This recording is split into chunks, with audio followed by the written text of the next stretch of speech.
በስመ አብ ወወልድ ወመንፈስ ቅዱስ አሐዱ አምላክ አሜን። የተወዳችሁ በጌታችን በኢየሱስ ክርስቶስ ሰማያዊ በሆነ ስፍራ መንፈሳዊ በሆነ በረከት የተባረካችሁ ደግነቱ፣ ፍቅሩ፣ ምሕረቱ የሚጠብቀን የሚጠብቃችሁ እግዚአብሔር ልጆች ተብላችሁ እንድትጠሩ አብ እንዲህ ያለውን ፍቅር የሰጣችሁ ጌታችን መድኃኒታችን ኢየሱስ ክርስቶስ የሞተላችሁ በደሙም ክፍያ ከሞት እጅ ተገዝተን ነፃ የወጣ የዳነ ሕዝብ ያደረጋችሁ መንፈስ ቅዱስ የዘላለም ተስፋ ተካፋዮች እንድንሆን ማህተም የሰጣችሁ ሁላችሁ ሰላም ለእናንተ ይሁን። እንደምንቆያችሁ ሁሉን የሚችል አምላክ ጌታ ስሙ የተወደደና የተመሰገነ ይሁን። ትናንት በሰጠሁት ማሳሰቢያ 3 እናቶች አሉ ብዬ ነበር። አንድ እናት እንዲሁ አንድ እህታችን ልትችል ቃል ገብታልናለች። 2 እናቶች ይቀኑናል። አባት የሌላቸው ልጆችን የሚያሳድጉ በአመት እስከ 50 እስከ 60 ሺህ ብር ቢሰጣቸው አንድ ቤተሰብ ልጆቻቸውን ምሳቃ መቋጠር እንዲችሉ የሚያግዝ እርዳታ ማለት ነው። እንዲህ አይነት ፕላትፎርም አለው የኛ የአጋፔ ቤተሰብ። ከ300 በላይ ሰዎች ይህንን ስራ ይሰራሉ። እግዚአብሔር ፍቅር ቀስ እያለን እስከ 1000 እናደርሳቸዋለን። እግዚአብሔር እናንተን ዘራችሁን ይባርክ። እንግዲህ ይህንን 2 ሰዎች አሉ መካፈል የሚፈልግ ቤተሰብ 0911411380 ስልኬ ላይ ደውላችሁ አሳውቁኝ። ዋትስአፕ፣ ቴሌግራም ላይ ያለው እግዚአብሔር ይባርካችሁ። ስለ ትልቁ ነገር ነው ዛሬ የምንማረው። የሰው ልጅ አጥንት ስለሆነው ነገር እንደምንማረው ቅዱስ ዳዊት የጻድቃን አጥንት አይሰበርም ይላል። አጥንታቸውን ሳይቀር ይጠብቃል ይላል እግዚአብሔር። አጥንት ሲባል ታውቃለህ፣ ሰውነታችን የቆመበት ትልቁ ጉልበታችን አጥንታችን ነውና የመንፈስ ጉልበታችን የመንፈስ አጥንታችን ደግሞ ተስፋ ነው። የዕብራውያን ጸሐፊ ቅዱስ ጳውሎስ ምን ይላል ስለ ተስፋ ሲነግረን? ተስፋን የሰጠው የታመነ ነው። ዕብራውያን 10 ቁጥር 3 ላይ ተስፋን የሰጠው የታመነ ነው፣ እንዳይነቃነቅ የተስፋችን ምስክርነት እንጠብቅ ይላል። እግዚአብሔር ተስፋ ሰጥቷል። ለኛ ያልሰጠን ነገር የለም። ታውቃላችሁ፣ በጣም ብዙ ነገር ነው የሰጠን። ከስጦታዎች ሁሉ በላይ ደግሞ የሰጠን ውድ ልጁን ነው። እግዚአብሔር ጌታችንም ነፍሱን ነው የሰጠን፣ ራሱን ነው የሰጠን፣ ሁሉ ነገሩን ነው የሰጠን። የኔ የሚለውን ሁሉ ነው የሰጠን። ልብሱን ሰጠን፣ እናቱን ሰጠን፣ ስጋውን ሰጠን፣ ደሙን፣ ህይወቱን፣ ምንም አልቀረው፣ ራቁቱን የሰቀል ነው። ተስፋን ደግሞ ሰጥቶናል። ተስፋ ሁሌ እኛ እንድንቆም የሚያግዘን ነገር ነው። ጨለማ ቢያጋጥመን፣ በህይወታችን ከባድ ነገር ቢገጥመን፣ ስራችን ድንገት ሄዶ ቢበላሽ፣ ፕሮሰሳችን ሄዶ ቢበላሽ፣ እግዚአብሔር ግን ተስፋ ሰጥቶናል። እሱን መቼም መርሳት የለብንም። ተስፋ የሌለው ትውልድ፣ የክርስቶስን ማተም የተቀበለ ትውልድ የለም። ተስፋ የሌለው ትውልድ የለም። ስለዚህም ተስፋችንን እንዳይነቃነቅ አድርገን መጠበቅ አለብን። አንዳንድ ጊዜ ሌሊት ነፋስ የሚያነቃንቀው ሳንቃ ወይም በር ጓጓ ቅጭ እያለ ያድራል። ግን ቤቱን አይጥለው። በልጅነቴ የቤታችን ውጭ ቤታችን የእንጨት በር ሆኖ መስታወት ነበረው ሳሎናችን። መብራት ብዙ ጊዜ ጠፋ ነበረና መብራት ሲጠፋ ከውጩ የጨረቃ ብርሃን ጋር በረንዳ ላይ የበቀለ ደግሞ አበባ ጌጥ ነበርና የዛ የአበባ ጌጥ ጥላ ስለሚንቀሳቀስ ወደ ቤት እኛን ለማጥቃት የሚመጣ አንድ ኃይል ያለ ይመስለኝ ነበር እና ነፋሱ ደግሞ ባወዛወዘው ጊዜ በር ውስጥ ይመጣቀጥ ድረስ ድምፅ ይሰጣል። ያን ጊዜ እኔ መግቢያ ነው የማጣው። ምክንያቱም ሊያጠቃን ሊበላን ሊጎለን የሚፈልግ አውሬ የመጣብን ይመስለኝ ነበር። ያ ግን ዝም ብሎ ንፋስ ነበር፣ ዝም ብሎ ጥላ ነበር። እኔ ውስጥ የፈጠርኩት ችግር ነው እንደዛ አውሬ መስሎኝ እንድጨነቅ ያደረገኝ። ልጅነት ነው እንደዛ እንዳስብ ያደረገኝ። የመንፈስ ልጅነት የሚያጠቃን ብዙ ክርስቲያኖች አለ። ተቀምጠን ከምናስበው የተነሳ እየፈራን የምንጨነቅ፣ ተስፋ የምንቆርጥ፣ ሁላችንም በስብሰባ ተቀምጠን ስለ ነገ ብናስብ ማናችንም በጎ ነገር አናስብ። ምክንያቱም ብዙ የሚያስፈሩ ነገሮች ከፊት ለፊታችን ይመጣሉ። ለዚህ ግን ትልቁ መወጣጫ መድኃኒቱ ተስፋ ነው። አባታችን ያዕቆብ የወንድሙን በረከት ከወሰደ በኋላ ኤሳው ሊገለው እንደፈለገ ርብቃ ሰማችና ቶሎ ብለህ ወደ ወንድሜ ሂድ፣ ሸሽና ሂድ ብላ ስንቅ ሰጥታ ከቤት እንዲወጣ አደረገችው። በሌሊት ሲሄዱ አለና መሸበት እና ቤተል በሚባል ቦታ ተኛ። ሎዛ በሚባል መንገድ ላይ ተኛ እና በህልሙ በጣም ትልቅ ህልም አየ። አይቶት የማያውቀው አስቦት የማያውቀውን ህልም አየ። መለኮታዊ ድምፅ ያለው ህልም አየ። ከምድር ከሰማይ የተዘረጋ መሰላል፣ በመሰላሉ ላይ እግዚአብሔር ተቀምጦ ቅዱሳን መላእክት ሲወጡና ሲወርዱ ተመለከተ። ደነገጠና ተነሳ። ተስፋ ላይ ማለት ነው። ሁነን ለመናገር እናቱ የምትወደው ልጅ ጓዳ እያለች ምስር ወጥ መስራት ያስተማረችው ልጅ ከእናት በቀር ሌላ ዓለም የሌለው ልጅ እናቱን ጥሎ ሲወጣ ምን ሊፈጠር ይችላል? እንዳሁኑ ዩኒቨርሲቲ መሄድ ስኮላር መሄድ እንዳይመስላችሁ። በባዶ እግሩ ብዙ ኪሎ ሜትር ነው ሄደው። አውሬ ቢበላውስ? ገዳይ ቢያገኘውስ?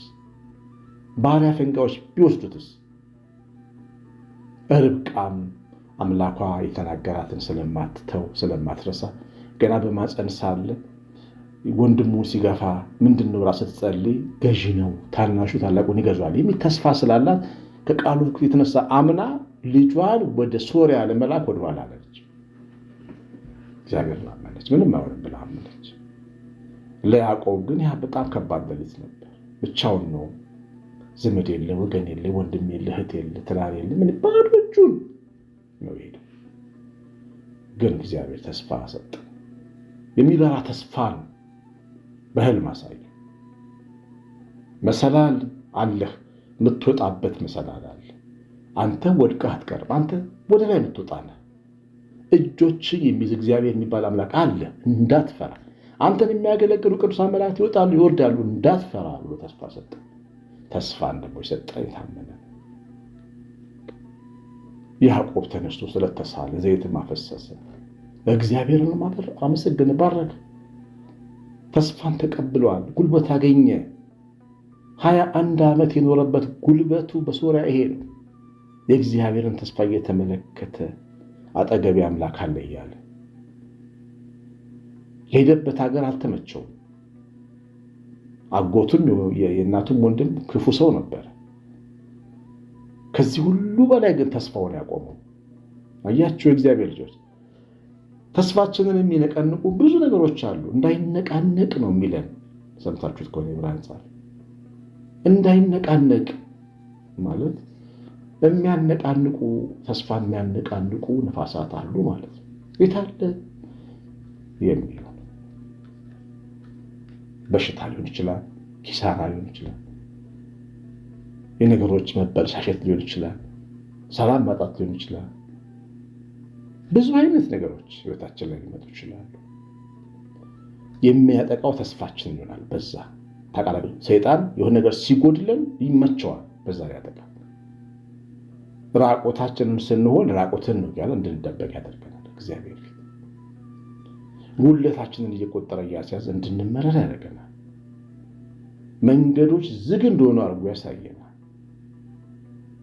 ሰይጣን ድንጋይ ሲያሳየን፣ እግዚአብሔር ግን ከድንጋይ ውሃ ያሳየናል። ሰይጣን መቃብር ሲያሳየን፣ እግዚአብሔር ደግሞ ትንሣኤን ያሳየናል። ሰይጣን የሚታረድ ይስሐቅን ሲያሳየን፣ እግዚአብሔር ደግሞ የተነሳ ይስሐቅን ያሳያል። አብርሃም ሰይጣን ምክንያትን ሲያሳይ፣ እግዚአብሔር ደግሞ በዓመት መጥቶ ወንድ ልጅ መስጠትን ያሳያል። አብርሃም ይለያያል። ተስፋ ሊሰጠን ግን የታመነ ነው። ከጠላታችን በላይ ታማኙን ማመን ያስፈልጋል። ተስፋ እንዳትቆርጡ። በምንም መንገድ ሙቱ የሚላችሁ ሰዎች በፍጹም ተጠንቀቁ። ሰው ሞቱ ራሱን አጥፍቶ አያርፍም። ሳታት መሰስ ብሎ ሲወል ነው የሚገባው። ራሱን አጥፍቶ ያረፈ ሰው የለም። በእግዚአብሔር ተስፋ ብቻ ነው የሚታረፈው። በልዑል ማደሪያ ሁሉን በሚችል አምላክ ጥላ ውስጥ ብቻ ነው ሰው ረፍት የሚያገኘው። በተስፋ እግዚአብሔር ማምለክ ያስፈልጋል። ጎንበስ በሉ። የሚወረወርባችሁ ቀስት ከባድ ሊሆን ይችላል። ተስፋ ልትቆርጡ ግን መሆን የለባችሁም። ጎንበስ ብላችሁ አሳልፉት። ቢበዛ መራብ ነው አይደል? ቢበዛ መጥማት ነው። እሱም ከሆነ መታገስ ግን ያስፈልጋል። በጠበበ ደጅ ግቡ እንጂ ተስፋ እንዳትቆርጡ። ሁልጊዜም ቢሆን የህይወታችሁ አጥንት እንዳይሰበር ተስፋ አረጋለሁ በሉ። ብዙ ሰዎች ደውሉልኛል ወደ እኔ፣ አልሳካልኝ፣ ቢዘው ይበላሻል፣ መጀመሪያው ይበላሻል። አልሳካ ማለትን አትመኑ፣ ተስፋን እመኑ። እግዚአብሔር ከኔ ጋር ነው በሉ። ልትደውሉልኝ የማይቻሉ ሰዎች ይህንን ነው የምነግራችሁ፣ ሌላ ነገር አልነግራችሁ። ይሳካላችኋል፣ ያግዛችኋል እግዚአብሔር፣ ይሰማችኋል እግዚአብሔር። ማን ነው አይሳካላችሁም ያላችሁ? አትለወጡም ያላችሁ ማን ነው? ነገራችን ህይወታችን አይለወጥም ያለን ማን ነው? አትስሙ ክፉን፣ አትመኑ ክፉን። ካመንን በጎን መልካሙን ታማኙን ጌታ ማመን ነው የሚያስፈልገው። ስራውን ማመን ነው የሚያስፈልገው። እግዚአብሔር ልጅ ተስፋ እንዳትቆርጡ። ለምን ተስፋን ሰጠ? ይታመን።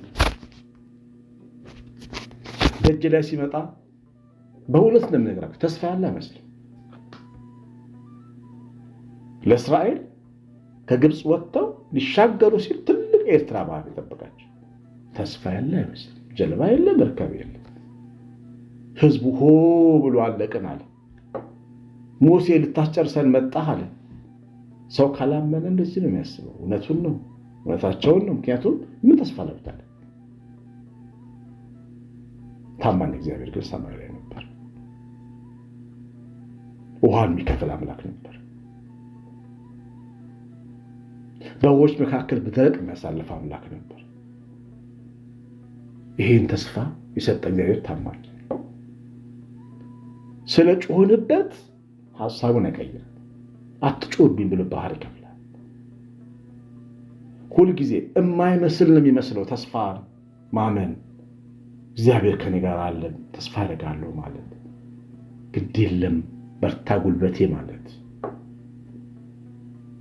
ሁሌ በተስፋ ፊት ተራራ ነው ያለው። ይሄን ነው በተስፋ ፊት ተራራ ነው ያለው።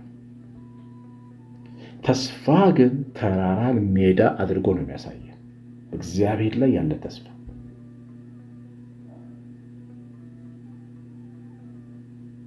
ሜዳ አድርጎ ነው የሚያሳየው። ተስፋ ኢያሪኮን ሰብሮ ደርምሶ ነው የሚያሳየው። ተስፋ የኤርትራን ባህር ከፍሎ ነው የሚያሳየው። ተስፋ ከድንጋይ ውሃ ፍሶ ነው የሚያሳየን። ይሄ እውነት ነው። ሆኗል።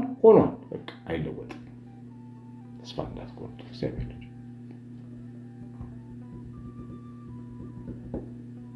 ድክም ያላችሁ ሰዎች፣ የተስፋ መቁረጥ ሰራዊት የከበባችሁ ሰዎች እንዳትሰሙ። እናንተ እግዚአብሔር ልጆች፣ እናንተ እግዚአብሔር ልዑላን እንዳትሰሙ።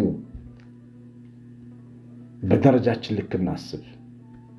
በማንነታችን ልክ እናስብ። የእግዚአብሔር ልጆች ነን ተብለን ተጠርተናል። የእግዚአብሔር ልጅ ተስፋ አይቆርጥም። ደመና ሳይ ምንጭ ሳይ ውሃ እንደሚጠጣ ያምናል። ተስፋ አይቆርጥም። እንደ ሳራ ተሻሽሎ ማመን ያስፈልጋል። ሳራ ለምን ሳቅሽ ሲላት ኧረ አልሳኩም፣ ራሷ አሻሻለች። የዛሬ ዓመት እመጣለሁ ወንድ ትወልዳለች ሲላት ያረጀች ትወልዳለች ብላ ስቃ ነበረ። በኋላ ተሻሻለች፣ ራሷን ወቀሰች። አልሳኩም አለች። ቶሎ መሻሻል ያስፈልጋል። የኔ ነገርማ ተውት የሚባል ነገር፣ ያንቺ ነገር ያንተ ነገር የሚባል ነገር የለም፣ ኖሮም አያውቅም። እኛ ሁላችንም አንድ አይነት ነን። እሱም የእግዚአብሔር ልጆች ነው። የሰማነውን በልባችን ጻፍልን። እግዚአብሔር ባርካችሁ። የቸነታችን ቤታችን ረድኤት በረከት የመላእክት ጥበቃ አብሮን ይሁን። መንፈስ ቅዱስ ይባርካችሁ። ቀሲስ አሸናፊ ገብረማርያም ነኝ። እግዚአብሔር ቸነት ቤታችን በረከት ይጠብቃል። ትምህርቱ ላይ ኮሜንት ላይ ካርታችሁ ስለምትወጡ እግዚአብሔር ባርካችሁ። ሰላም